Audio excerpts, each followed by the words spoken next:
sampai 4 kalau mampu. Kalau tidak mampu, jangan main-main. Haram, harus 1. Akhirnya dia, sekarang ada 5 buku karangannya. Hasil karyanya 13 orang sarjana di Amerika Serikat.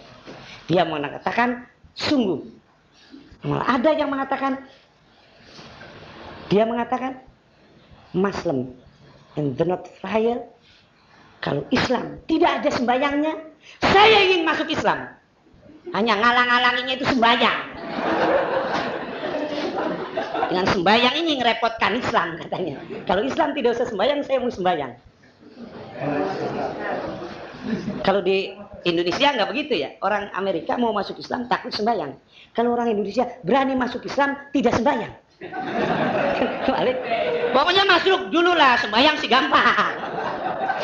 Ini lain. Ini nih para dokter, para karyawan yang ngurusi jiwa manusia. Kalau waktu laksanakan sembahyang, jernih lagi, segar lagi.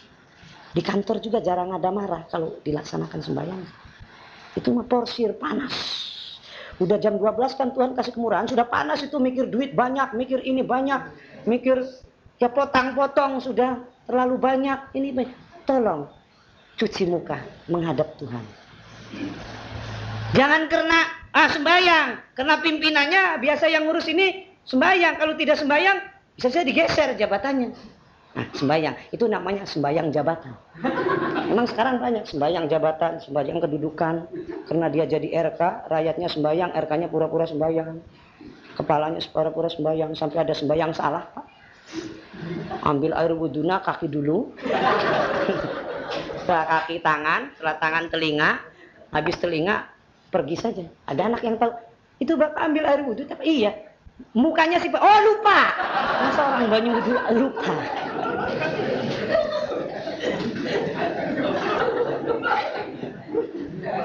Kemudian sembayangnya salah. Begitu sujud kakinya ke atas kayak burung terbang. Ini sembayang jabatan. Saudara, Sargel Nyoman itu orang ahli atom di Amerika. Itu dia mengapa kagum dengan Islamnya? Karena dia melaksanakan sembahyang. Rasa pendidikan sembahyang itu halus sekali. Menghadap Tuhan dengan khusyuk. Iya, begitu enggak, Pak? Begitu enggak? Iya. Iya atau tidak? Ujuk, tutup. Iya. Kalau yang belum, nanti saya buka hikmahnya. Sudah, khusyuknya bukan main. Tenang menghadap Tuhan. Coba saja dicoba. Ini bukan hanya sembahyang menurut Islam saja, menurut agama lain juga sama. Ibadah itu yang pertama sholat sembahyang. Jernih. Coba Pak, bagaimana tidak bersihnya orang kalau sembahyang? Suatu masalah yang dicari tidak ketemu, begitu menghadap Tuhan sembahyang, kelihatan. Pembantu saya pernah kehilangan kodek. Kodek itu tuh, kodek nasi tuh. Apa, centong? Hilang centong. Sudah waktu maghrib, ribut dengan istri saya. Bu, centong di mana? Ya kamu di mana? Ribut. Kata saya, berhenti dulu, sembahyang dulu. Jangan diperbesar masalah centong. Sembahyang. Pembantu saya terus sembahyang. Baru takbir sudah turun lagi. Kata saya, loh, kamu gimana sih sembahyang baru takbir turun lagi? Aduh Pak, begitu Allahu Akbar, kelihatan centong di bawah kompor. Gitu jernihnya sembahyang. Coba bapak-bapak kan kalau sembahyang ya, kadang-kadang keuangan itu kehilangan uang. Ini yang 50 di mana ini? Nggak ada kwitansinya. Pak Suyut, coba sembahyang. Allah, oh dipinjem, oh. Itu membuktikan jernihnya. Ini pemikiran Sargel Nyoman, salah seorang yang waktu itu belum masuk Islam. Baru takbir saja sudah jernih. Apalagi kalau kita paksakan nafsu kita, jernihkan. Mungkin semua kode-kode dari Tuhan yang ada pada diri kita akan terasa. Makanya orang ahli sembahyang itu terasa, Pak. Baik Islam maupun lainnya, kalau orang yang baik ada kekurangan, itu terasa seperti kehilangan apa-apa. Apa ini? Mau pulang kok nggak jadi lagi. Jadi itu ada yang mesti ketinggalan. Itu sudah terasa. Itu jiwa yang bersih. Tapi kalau jiwa yang kotor tidak terasa. Sebab semua kejadian yang ada hubungan dengan jiwa seseorang pasti ada kode dari Allah. Kalau bapak di Cirebon, keluarganya meninggal di Surabaya, pasti ada rasa di sini. Hanya orangnya saja tidak merasakan, padahal ada. Apakah dia itu punya rasa lemes? Tidur saja, kadang-kadang juga ada di dalam hati, laksana ada denyutan itu. Biar, apa ini? Itu kode dari Allah. Semua manusia ada. Tapi khusus orang-orang ahli sholat, orang-orang membersihkan diri terasa dan terpancang. Oh, kesana masalahnya. Bapak dinas di rumah sakit, ibunya di rumah jatuh dari motor. Kerasa. Hanya karena tidak bersih jiwanya, kerasaan itu diabaikan saja. Padahal pasti ada perasaan. Bapak di kantor, ibunya main-main di rumah. Kerasa itu tuh. Pengen pulang, tapi karena dinasnya susah. Perasa. Semua Allah memberikan kemurahan, semua kejadian yang ada hubungan dengan dirinya, kalau diri itu bersih, sudah ada ketukan hati. Orang mau mati juga Pak, sudah ada perasaan. Hanya karena bandelnya orang, karena banyaknya dosa, orang itu tidak merasakan apa kode dari Tuhan itu. Yang orang saja yang mau jodoh, laki-laki dan istrinya, belum jadi istrinya tapi mau jodoh, itu sudah ada kodenya Pak. Begitu melirik, cocok.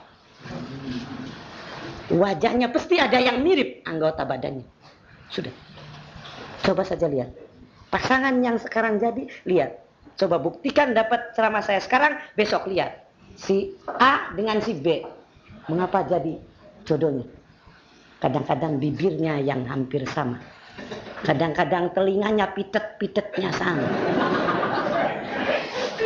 Kadang-kadang juga pasti orang suami istri itu pasti ada salah satu anggota yang cocok. Menunjukkan manusia ada hubungan batin, hubungan lahir dari Tuhan. Sudah dipadukan persahabatan.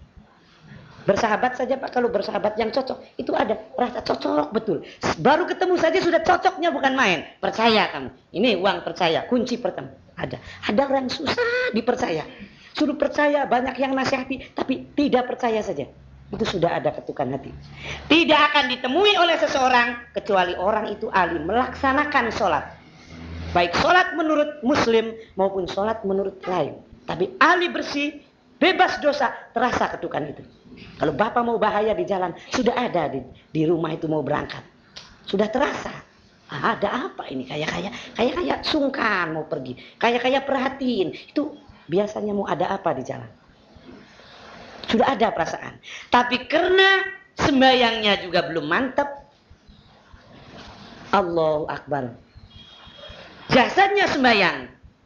Tapi hatinya di pasar. Di rumah.